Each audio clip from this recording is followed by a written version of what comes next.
Good day to all the new subscribers and the new Double O Dash channel community members. For those of you that don't have a good understanding of what this channel is about, I will give you links in the description below this video as well as in the first comment to the Question Everything and Moments in Time series of videos, and I would advise you to watch those. And once you've seen those videos, you will understand the history of this channel, my own history, and what has happened in the last year and a half. The over 300 meetings that people attended, with over 8,000 people that came to those meetings. They actually stood up off their chairs, got into their cars, and drove to the meetings to get information. And it was a huge success, and it kickstarted a critical mass of thinking around the country where people started thinking laterally, outside of boxes, and really started questioning the very lives that they were living, the news that they were being fed, the reality of the situation we find ourselves in. And the reason why they were willing to do this is because things started happening to them. And I said at these meetings that more will happen to people that will get them to realize that their freedoms are being removed. And all of us have our tipping points. And my tipping point happened early in last year when I realized that something my dad told me about in 2004 was coming true. The fact that he told me in 2004 that the entire world's population will be put under house arrest. He didn't give time frames or anything like that. And he told me many other things that I've divulged in the meetings. But this has happened, and everything that he told me has happened meticulously to a T. And this is very concerning for me because I don't like the fact that he could know of something beforehand. He told me where he received this information, and that would all make sense. But what is worrying is what is still to come. And I don't want to divulge that here now. If you want any information on that, you can join us in the live chats that I have on Thursday evenings, and there will be another live chat tonight. But the fact that things are not just going to get better, first, that we will have to put in effort and do work to change this government's political system. We have to change the governance system of this country if we want to be free in future. So this is about freedom to make choices. Now, a lot of people might disagree on many things, and that is not the debate here. I believe that people are allowed to have different and varying opinions. That's fine. But if you believe in freedom and wanting to have the freedom to differ in opinion, then you need to become a part of this movement on the ground that is fighting to change the political system of the country. And how we are doing that is within the system. You cannot do it outside the system without violence. And I don't want any violence for my kids, for my family, or for anyone that I know, anyone alive in this country. I don't want violence for you. So what we need to do is use the get out of jail clauses that were built into the Constitution of South Africa, a very flawed constitution, where we can change that constitution and change the electoral system to a direct election system. And this is vital to understand, that through directly electing our leaders, we can hold them more accountable. Not just that, it'll be more difficult for the people, the powers in the world that want to control individuals and parties to do so. It's much easier to control an organization if you can fund them and you can control the people at the top. And you can absolutely fool everyone below. And most of the parties and organizations and movements and congresses, fighters, whatever you want to call them, that is in parliament right now, the majority of them have been captured by international funds. And this is a huge problem. And this is why they don't speak about freedom.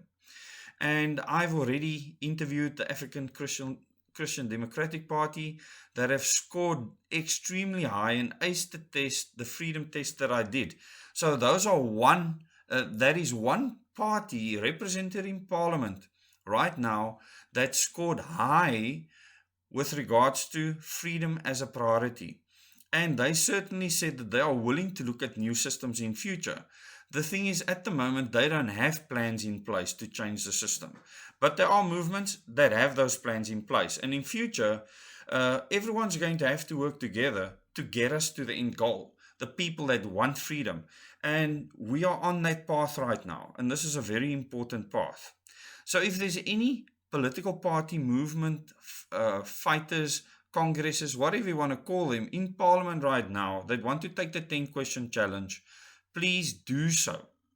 If you do not want to do it, I'm going to do it for you, and it's not going to be pretty if you can't represent yourself. So contact me. Any of you that want any specific movement or party to take the 10-question challenge, contact that movement or party, get a spokesperson or the leader or whoever to make themselves available. Give me the contact details. I will phone them and then arrange the meeting once they agree to it. If they don't agree to it, I will cover all the parties in Parliament right now. Look at their websites, Facebook or whatever, and try and make a judgment.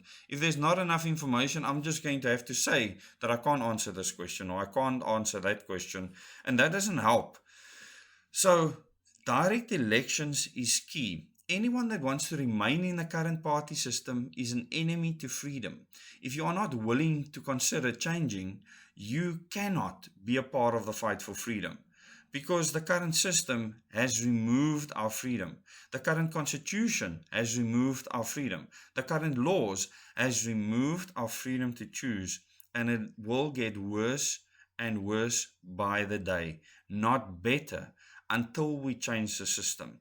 And I will soon be interviewing the leader of the Organic Humanity Movement so that she can tell you what the Organic Humanity Movement stands for with regards to freedom.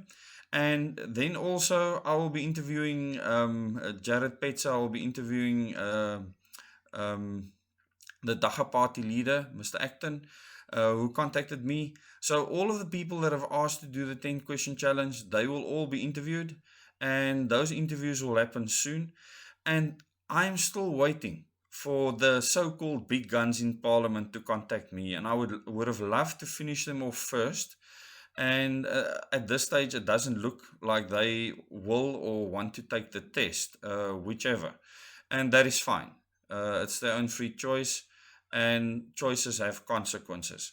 So I really want to thank you for being a part of this movement on the ground to change the political system.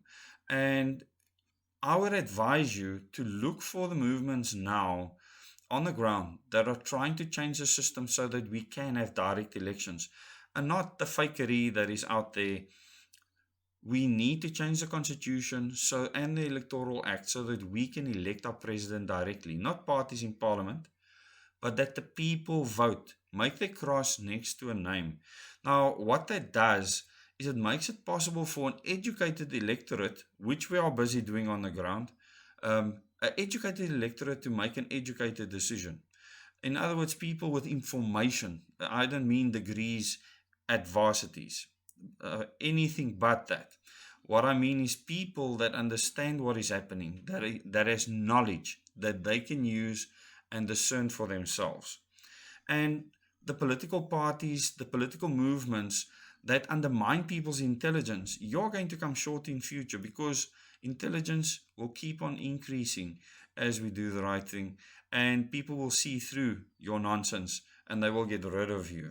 And I will rest this video there. Thank you very much for watching, and please join us tonight at 8 o'clock for the live chat. Then it will be a very important broadcast.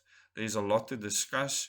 Last night was a frantic time for me, because I need to make sure that what we are doing is right, that we're on the right track, that we have the right time frames, and that our plan will achieve the end goal. And I look at that all the time. I have been taught how to criticize my own thoughts and the way that I'm doing things. So I re-look at that continuously, reevaluate, and see if we're still on the right track. Last night was another one of those times, and I am not decided yet on certain things. And once I have a decision, based on what's happening in the world now, I will let you know, and hopefully that'll be tonight in the live stream. Thank you very much. Till the next video.